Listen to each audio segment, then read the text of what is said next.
1:32 en minutos, ya nos lo adelantaba nuestra compañera Elisa.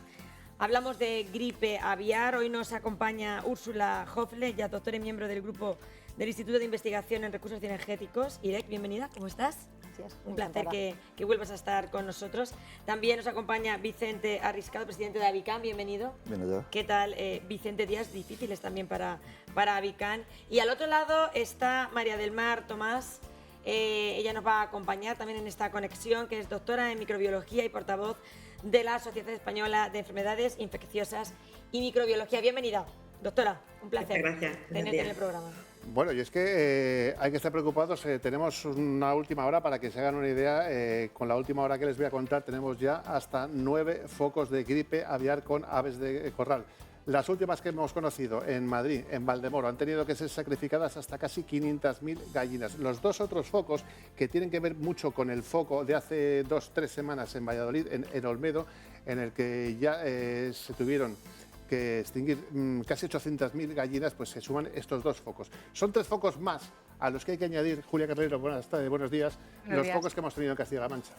Sí, si os parece, compañeros, vamos a comenzar hablando de los focos más recientes que hemos tenido en la comunidad autónoma en Castilla-La Mancha, que precisamente han sido este verano. Si os parece, vemos el gráfico y vemos como en el mes de julio se detectó un aumento en la mortalidad de las gallinas reproductivas de Alcolea del Tajo, en la provincia de Toledo.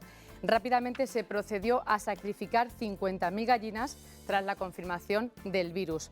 2 meses después, concretamente en septiembre, se dio la luz de alarma en otra explotación, en este caso de gallinas de consumo de carne, en la localidad guadalajareña del Pozo, donde igualmente rápidamente se sacrificaron 37.300 aves. Hay que explicar que desde la primera sospecha se procede a la inmovilización inmediata de la explotación, así como todas aquellas que se encuentran en un radio de 3 kilómetros. Igualmente también se vigilan aquellas explotaciones que se encuentran a una distancia de 10 kilómetros de la nave que tiene el foco. Y ya por último, el tercer caso que hemos tenido en nuestra región también ha sido el pasado mes de septiembre, cuando se detectó un foco de patos, concretamente en la urbanización de Valdeluz, en la localidad de Lleves, en Guadalajara. Rápidamente, igualmente, las autoridades sanitarias pusieron en marcha los protocolos y se puso rápidamente todo en acción, es decir, el Ministerio de Agricultura y la Consejería de Desarrollo Sostenible indicaron las medidas que había que llevar a cabo para que ese foco no se estuviera expandiendo.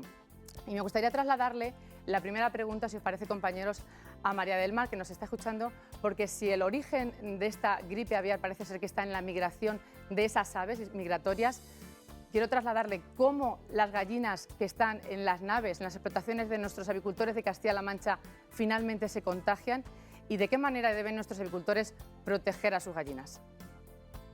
Pues en primer lugar, transmitir un mensaje de tranquilidad, pero bueno, sí que es cierto que puede haber, no siempre tiene que haber un contacto directo entre las aves migratorias y las aves que se encuentran en las granjas. Puede haber, a través de un contacto indirecto, a través del agua o del medio ambiente, contaminación, ya que las aves migratorias pueden secretar a través de heces, secreciones respiratorias, el virus, y este virus puede permanecer en superficies como ríos, lagunas, tanques, largos periodos, que luego puede utilizarse en la granja para beber o limpiar instalaciones, ¿no? Por lo tanto, no siempre tiene que haber un contacto directo entre las aves migratorias y las aves de corral para transmitir el virus, ¿no? E incluso puede haber vectores mecánicos, es decir, puede ser que el virus se adhiera a la ropa, botas, vehículos, es decir, equipos de granja o material, y eso pueda llegar también a las aves de corral. Por tanto, puede haber múltiples vías que pueden ser un proceso mediado por el ambiente, la actividad humana, y no siempre puede haber un contacto directo para transmitir el virus. Eso lo saben muy bien en las granjas, Vicente. Se están tomando muchísimas medidas exhaustivas para que esto pues no ocurra, esa limpieza exhaustiva de los trabajadores, los vehículos y de todo. Sí, eso exactamente. El único medio que tenemos ahora para preservar de la gripe aviar es aumentar la medida de bioseguridad lo máximo posible para que no entre, pero como acaba de decir la compañera, puede ser difícil porque no se sabe todavía el factor de contagio. Puede ser el aire, puede ser el agua, puede ser cualquier vector que desconocemos. Claro, es que la seguridad es muy alta, pero efectivamente es que puede entrar por cualquier cosa. Sí, a ver, hay muchas vías. Ya se ha comentado todo lo que son vehículos, que esto realmente suele estar muy controlado ya en las granjas, pero sabemos, ya tenemos algunos datos, que hay una cierta distancia a granjas en las que se realizan sacrificios, por ejemplo, en los que se puede detectar en el aire. Hay muchas aves pequeñas en las granjas, que no son las aves acuáticas, que son normalmente reservorio, pero que pueden entrar en contacto con algún pato y luego entrar en una granja. La única solución es el sacrificio.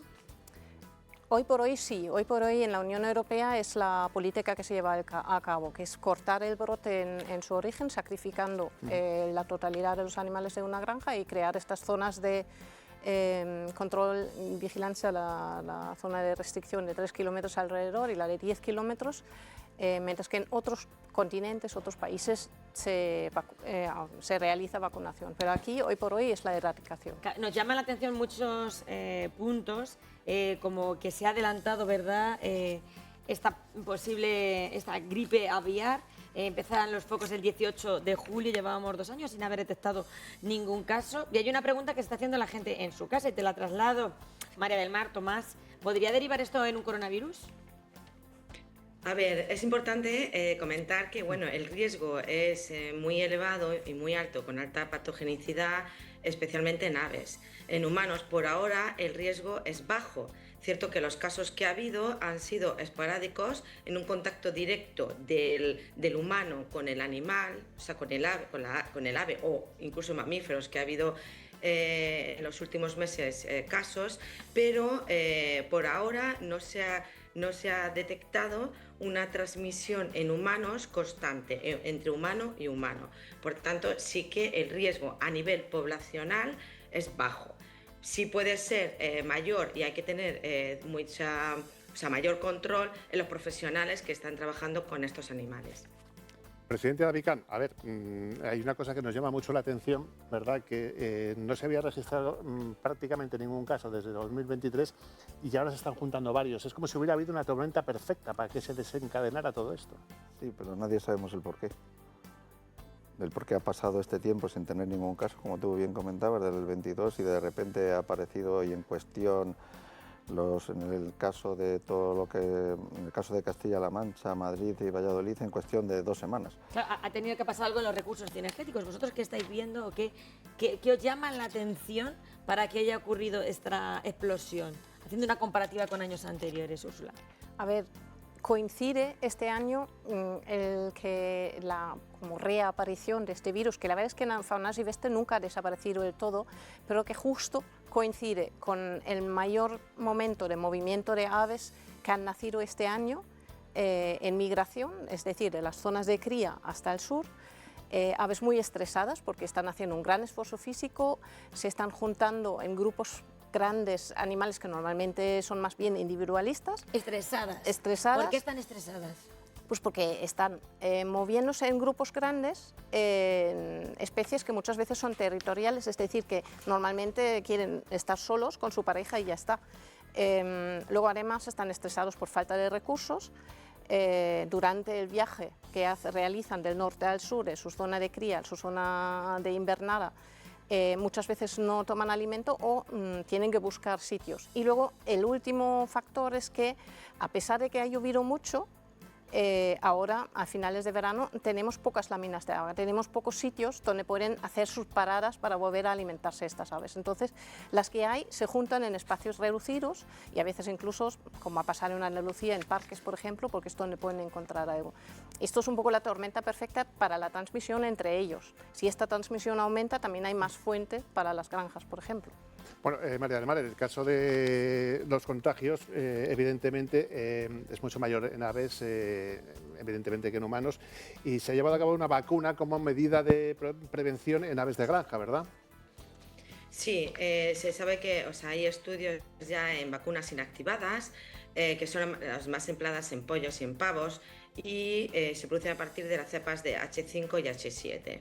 Sí que hay países, como han comentado mis compañeros, que ya empiezan a utilizar en animales, pero especialmente Francia e Italia, creo recordar, pero es cierto que España en principio no utiliza la vacunación de forma sistemática, sino bioseguridad y erradicación de brotes de alta patogenicidad.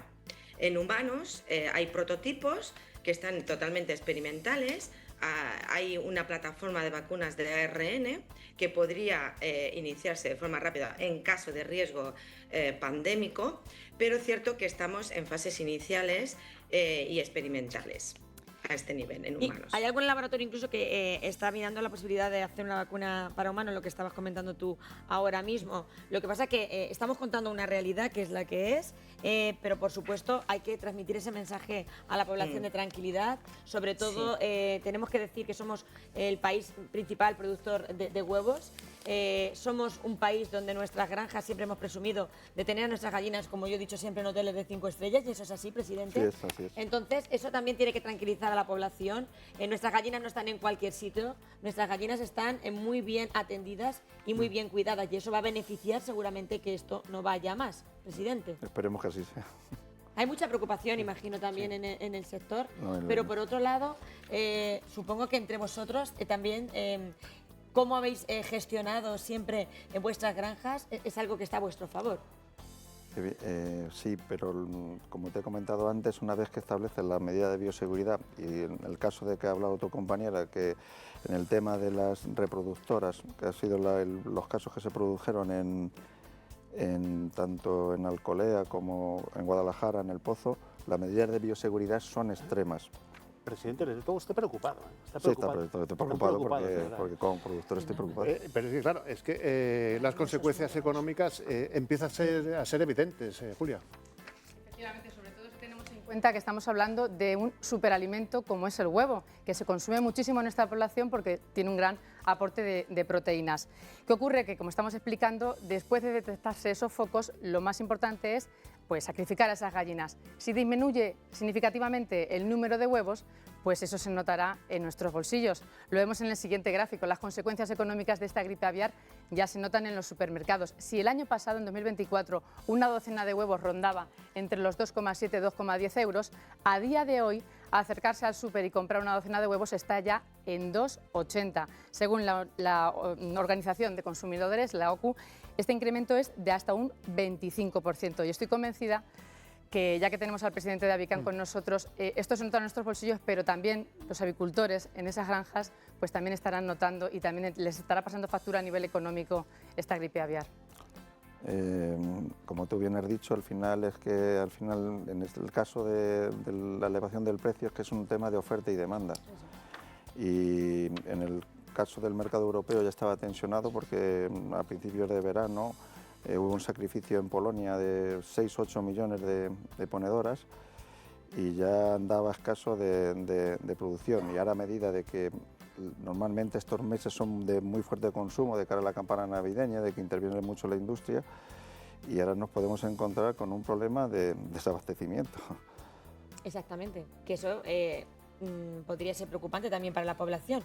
A mí me llama también la atención lo que nos decía también Úrsula. Hemos conocido cuáles pueden ser las causas, Úrsula, que nos contabas muy bien, de por qué ha habido pues este repunte en estos años. Pero ¿podemos solucionarlo? ¿Podemos buscar soluciones para esas aves, para que esas aves no se sientan estresadas? O sea, tendremos que solucionar esto de alguna manera. ¿Se puede? ¿El humano podemos hacerlo?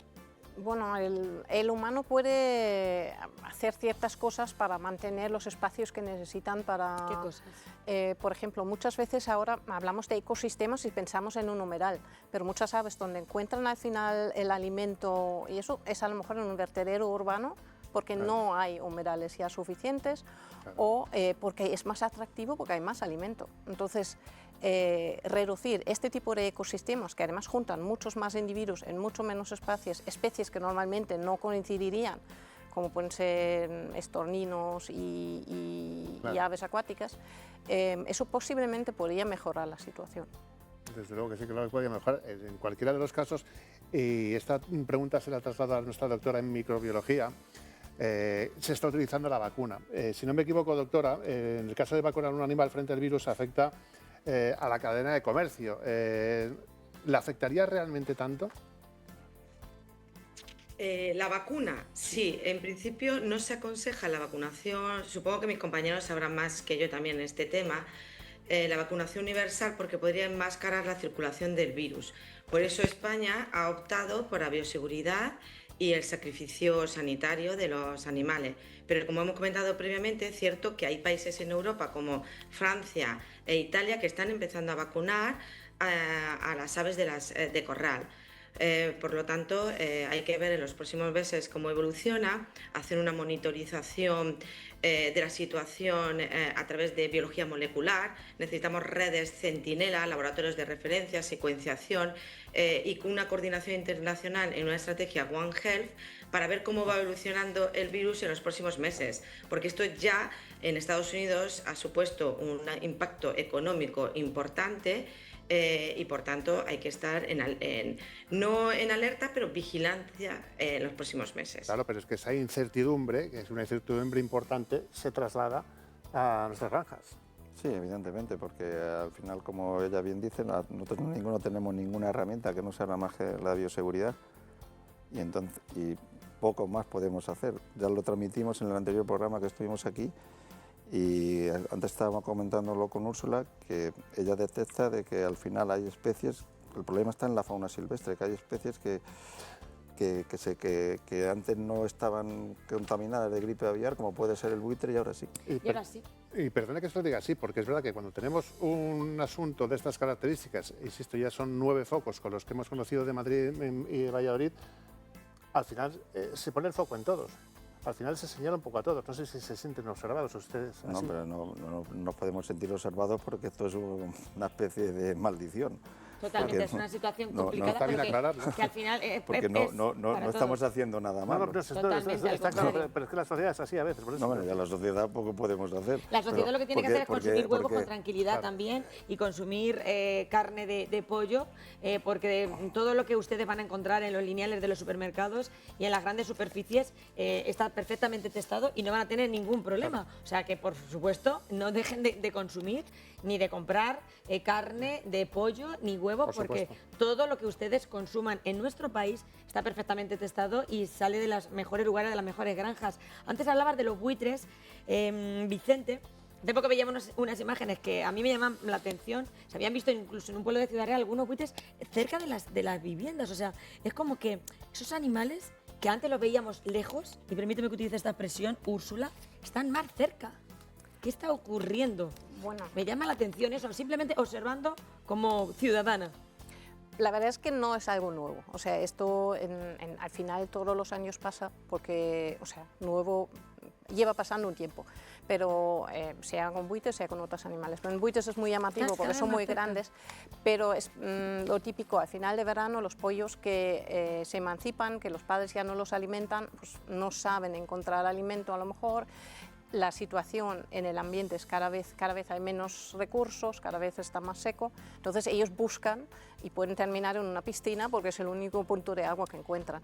Pero quería apuntar también que esto o sea, es un problema y para ellos sobre todo, más que para nosotros, porque generalmente para ellos es una experiencia más bien traumática. Y el problema está en fauna silvestre, como ha dicho muy bien Vicente, pero también el drama. Hay muchas especies que se están, o sea, especies incluso amenazadas, que el virus, estas mortalidades por gripe, están llevando al borde de la extinción. Claro que eso también tenemos que tenerlo en cuenta, o sea, lo que está ocurriendo con nuestra fauna silvestre. Cuando hablamos del coronavirus y cuando hablamos del COVID hay muchas teorías, por supuesto, pero hay algo que creo que nos está pasando con la naturaleza y es que al final estamos atacando de una manera indirecta a la naturaleza y parece que la naturaleza nos está diciendo, aquí la que mando soy yo. Lo estoy diciendo de una manera muy sencilla, pero no sé, tengo esa sensación. ¿Nos estamos cargando sus casas de nuestros animales, sus refugios? Pues en parte sí, pero en parte es simplemente que estamos creando más contacto, porque al final estamos invadiendo espacios o permitiendo que ellos invaden espacios, como pueden ser en especies que aumentan porque nosotros los estamos sobrealimentando, como puede ser el jabalí o incluso la cigüeña en los vertederos. Lo contamos ayer en San Román de los Montes Jabalíes en las urbanizaciones. Exactamente. Estoy viendo a María del Mar Tomás a sentir, ¿no? ¿Qué opina usted? Sí, yo pienso que estoy de acuerdo también con la compañera que sí que ha habido una evolución del virus que se inició en ave migratoria, que es el origen, aves de corral y mamíferos, leones marinos, gatos, es decir, sí que está sufriendo una evolución y el riesgo sanitario mayor sería que pudiese recombinar con virus humanos, como el virus de la gripe humana, y tuviese capacidad de transmitirse en humanos. Ahí sí que tendríamos la próxima pandemia, pero cierto es que gracias a estos controles, a esta bioseguridad, a los controles, a epidemiología molecular, debemos controlar la situación e ir preparando armas por si llegase a ocurrir. Lo importante es que estemos preparados, pero también es importante saber qué situación tenemos ahora mismo a nivel europeo, Julia.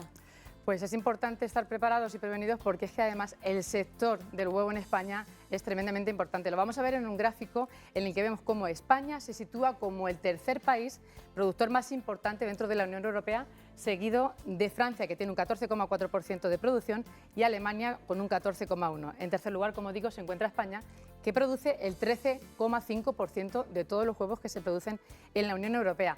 Y si lo trasladamos a nuestra comunidad, a Castilla-La Mancha, pues vamos a ver el siguiente gráfico, porque de las 47 millones de gallinas ponedoras que se censaron el año pasado en toda España, en nuestra comunidad, atentos al dato, había 12,5 millones de gallinas, es decir, el 25% aproximadamente. ¿Y en qué se traduce esto? Pues en el siguiente gráfico que vais a ver, 1 de cada 4 huevos que se producen en nuestro país proviene de nuestra comunidad, de Castilla-La Mancha. Bueno, eso nos hace sacar pecho. Vamos a sacarlo, Vicente.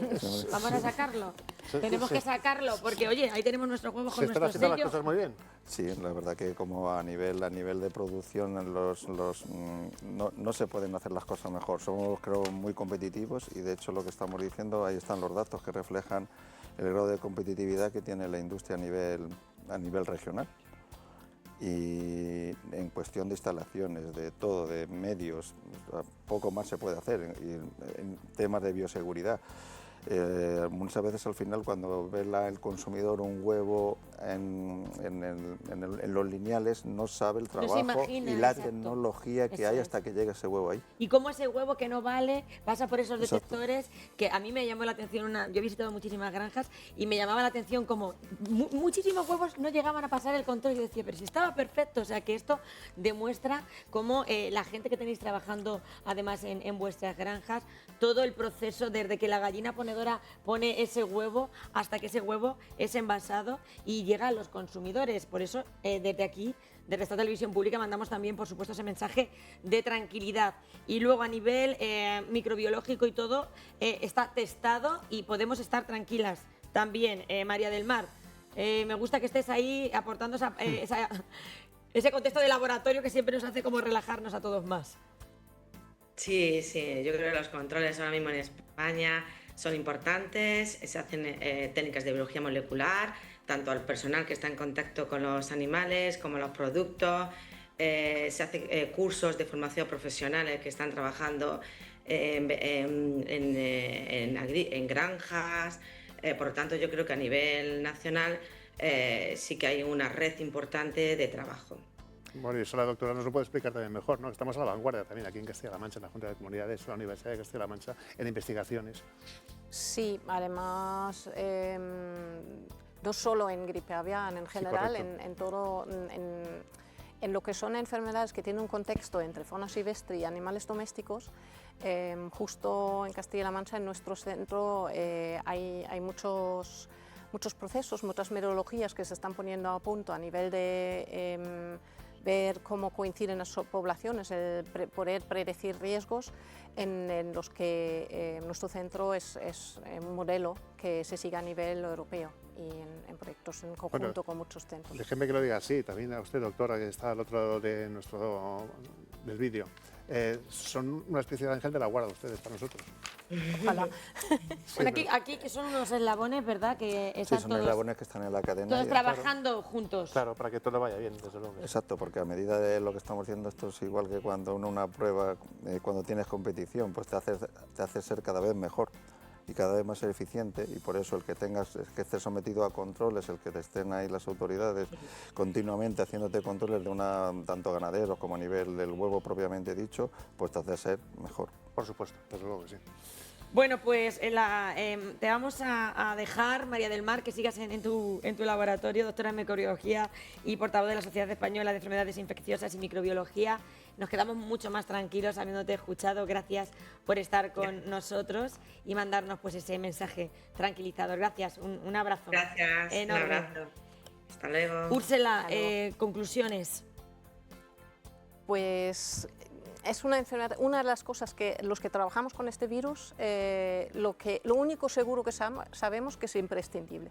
Es decir, hay que estar vigilantes y también una cosa importante que quiero resaltar, que a lo mejor soy muy pesada con eso, pero el drama está por un lado en la avicultura y por otro lado en la fauna silvestre. Realmente tenemos que estar vigilantes, tenemos que estar atentos para lo que pueda pasar para las personas, pero realmente el drama está en la fauna silvestre. Si nuestra fauna silvestre está bien, nuestras gallinas también van a estar bien, o sea que al final tenemos que vigilar esos dos focos tan importantes y sobre todo, Vicente, darte a ti las gracias por estar hoy aquí con nosotros, darte las gracias también como presidente de Avican por mantener esa sociedad maravillosa de granjas que tenemos en nuestra comunidad que nos permite estar donde estamos. Pues gracias a vosotros también porque nos permitáis ser un foco para dar nuestra opinión, que evidentemente en este espacio de tiempo no te da tiempo a explicar todo lo que acontece en el sector, pero sí que el consumidor se sienta tranquilo, que el producto que está consumiendo es de primera calidad y no tiene ningún problema. Y transmítale nuestra enhorabuena a toda esa gente que trabaja alrededor del huevo. Como ha dicho nuestra querida Julia Carrilero, 1 de cada 4 huevos es de esta región. Es de Castilla-La Mancha. Nos tenemos que sentir orgullosos. Por supuesto. Ya Paco Martínez solo les llevaba en el autobús, todavía nos vamos a ir donde vayamos con ¿verdad? Con nuestros huevos. Esto demuestra, esa imagen ha traspasado todas las pantallas, es verdad, el cine, los huevos. Y yo creo que tenemos que seguir sintiéndonos orgullosos en esta región de ser uno de los principales productores. E insisto, que esas gallinas viven en hoteles de 5 estrellas. Es así. Grandes Gracias, granjas, presidente. grandes investigadores, lo tenemos todo. Y cuidemos nuestra fauna Presidente de silvestre. Avican, Vicente Riscalo, gracias de corazón por estar con nosotros. Gracias, y Úrsula Hofle, doctora y miembro del Grupo Sabio del Instituto de Investigación en Recursos Cinegéticos. Gracias.